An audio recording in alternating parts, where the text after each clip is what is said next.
Perfecto, estamos ya en vivo. Muchísimas gracias a todos por estar aquí y por participar en este panel de emprendimientos y también aliados que estuvieron trabajando con nosotros durante el programa. Le damos la bienvenida a María Haddad de Litro de Luz, a Daniel Sillante de Silver Trenchless y Alexander también Durán de Tierra Grata. Muchísimas gracias a ustedes por estar aquí. Nos da mucho gusto escuchar de ustedes a través de sus videos. Ya tenemos una idea de su buena propuesta de valor y de todo lo que hicieron y ahorita nos gustaría escuchar un poquito también tanto de Carlos Garcés como de Víctor Hugo Orcia. Entonces, Carlos, te doy la palabra para que te presentes y nos cuentes un poquito. Bueno, buenas tardes. Muchas gracias por la invitación. Yo soy Carlos Garcés, arquitecto, magíster en Administración de la Construcción de la Universidad Católica de Chile. Tengo un poco más de 10 años de experiencia en el desarrollo de vivienda asequible, vivienda subsidiada, le decimos en Chile, o vivienda social, tanto en el ámbito privado, pero principalmente en el ámbito público. Y actualmente soy jefe del programa de asentamientos precarios, campamentos le decimos en Chile, o villas miseria, como se le conoce en otras partes. Estoy a cargo de ese programa a nivel nacional en Chile. Y bueno, ha sido súper interesante este trabajo que tuvimos durante este tiempo, muy relacionado y en el fondo a los problemas que vemos, yo creo que a nivel regional e incluso internacional en la pandemia. Así que está muy relacionado a lo que estamos viviendo en el país también, muy relacionado a iniciativas que tenemos y necesidades que tienen las familias que viven en estos campamentos. Así que muchas gracias por esta invitación. Muchísimas gracias a ti, Carlos, por tu presentación y por estar colaborando con nosotros a lo largo del programa. Entonces, les cedo la palabra igual a Víctor Hugo para que nos cuente un poquito de su experiencia. Buenas tardes con todos. Bueno, yo tengo un poco más de 13 años de experiencia en el sector WASH, ¿no? Empecé en el desaparecido programa de agua y saneamiento del Banco Mundial, ¿no? Y en los últimos 8 años he sido director país en la ONG Water at Work, que es la ONG de Gary White y el actor Matt Damon. Estamos en 13 países. He sido director país para Perú hasta hace unos días nomás, ¿no? Acabo de dejar la institución luego de 8 años, donde conseguimos un impacto de más de 3 millones de personas de la base de la pirámide, a través de facilitar su acceso a agua y saneamiento a través de microcréditos, ¿no? Entonces la fusión del sector de agua y saneamiento, lo que viene a ser soluciones tanto de arrastre hidráulico, como es el baño tradicional, como las soluciones secas, como es en este caso. Y bueno, el tema de la escalabilidad, la sostenibilidad y el alto impacto, hemos conseguido estar a nivel nacional con este proyecto, ¿no? Perfecto. Muchísimas gracias, Víctor, por tu introducción y también por tu colaboración durante todo el proyecto.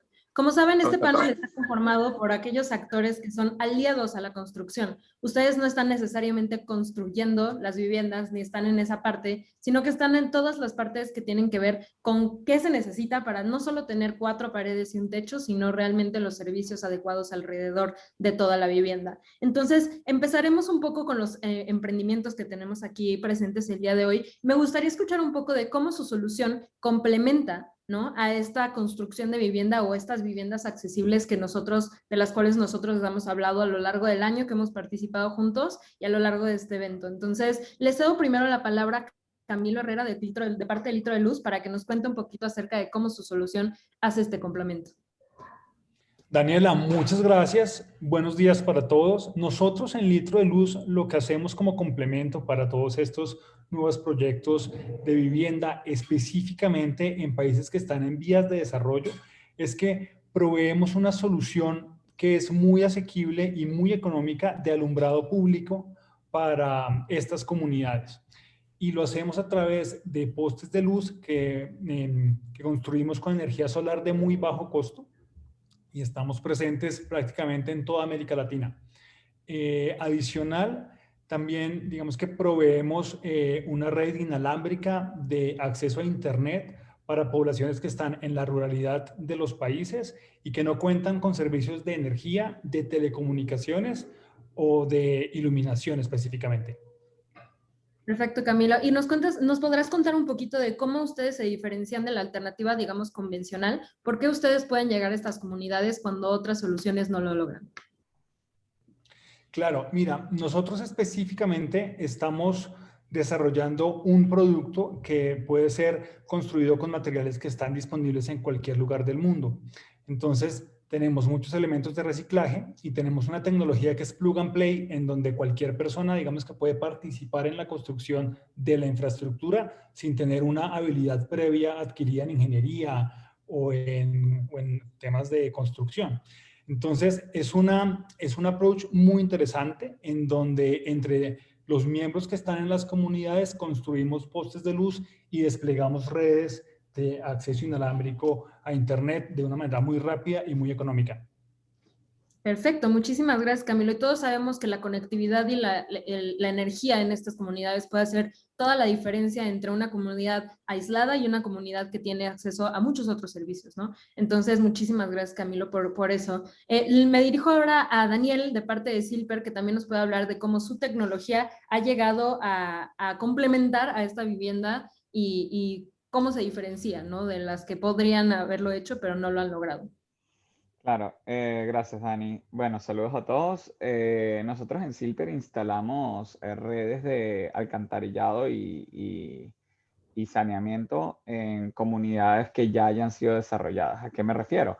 Muchas veces lo que vemos en Latinoamérica y en el mundo es que primero se hacen las casas, después se hacen las calles y por último se piensan las tuberías. Entonces, nosotros tenemos una tecnología que permite instalar todas estas tuberías subterráneas sin necesidad de destruir la calle que ya se construyó. Es lo que llamamos una tecnología sin zanja, lo cual abarata mucho los costos y permite que pues redes de saneamiento se puedan instalar en estas zonas que ya se han desarrollado.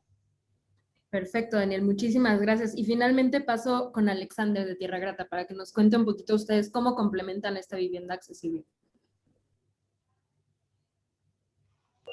Bueno, hola Daniela y hola a todos. Muchas gracias por la invitación.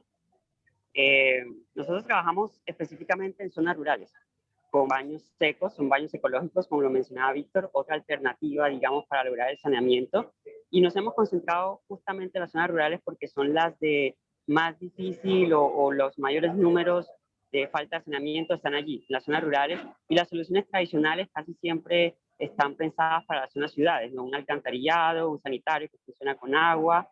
Estos baños secos están justamente pensados para estas comunidades que son lejanas de llegar. En ese sentido, cada solución es descentralizada por sí sola, pero además nosotros también trabajamos con un tema de microcréditos en el que las familias mes a mes pueden ir pagando por el baño seco que ellos mismos construyen.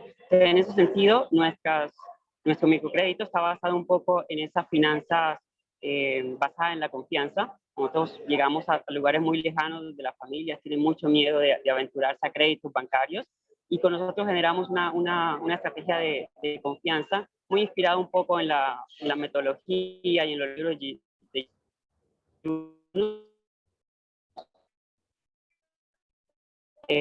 para generar ese microcrédito y esa mes, este servicio acompañada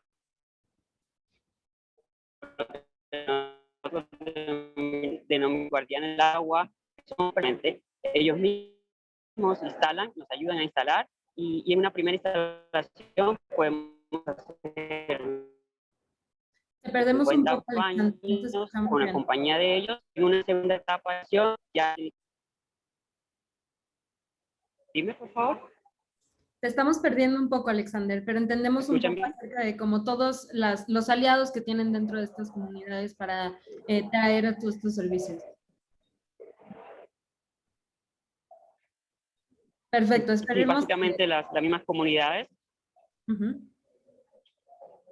Básicamente las mismas comunidades se vuelven nuestros aliados y ellos más adelante se vuelven como nuestros auxiliares logísticos que nos ayudan a instalar en otras zonas rurales, porque al ser de difícil acceso, pues solamente enviamos los materiales que son paneles básicamente que nos permiten llevar en un burro, en un camión y listo. O sea, ellos mismos nos ayudan, digamos, a terminar de complementar el trabajo de los baños, de la instalación y claramente el hábitat de su vivienda. Perfecto, muchísimas gracias, Alexander. Como ven, tenemos aquí una variedad de servicios con los cuales, si no, la vivienda sería justo como habíamos dicho, solamente 4 paredes y un techo. No es lo mismo tener un lugar en donde dormir que tener un hogar, ¿no? Y es justamente todos estos servicios en los que tenemos que recaer para que esta vivienda se convierta en un lugar en donde no solo podamos vivir, sino podamos desarrollarnos, ¿no? Y hemos visto que esto es específicamente mucho más importante a lo largo de la pandemia que hemos vivido de COVID-19, ¿no?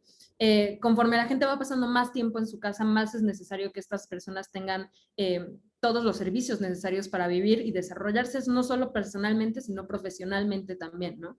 Entonces, voy a hablar ahora con Carlos y con Víctor. Carlos, no sé si me puedas contar un poquito de cómo has visto tú estas necesidades exacerbadas por la pandemia. Sí, bueno, al principio les decía que me hacía mucho sentido y estaba muy relacionado con lo que estamos viviendo al final todos con esta pandemia. Aquí recuerdo en marzo del año pasado, cuando comenzaba fuerte la pandemia, todos orientábamos y toda la información que recibíamos desde el Ministerio de Salud era fortalecer el lavado de manos, por ejemplo. Pero, por otro lado, teníamos más de 100.000 personas que viven en los distintos campamentos del país. Hoy día tenemos cerca de 1.000 campamentos en el país, y un 40% de ellos, por ejemplo, no tienen acceso continuo a agua potable.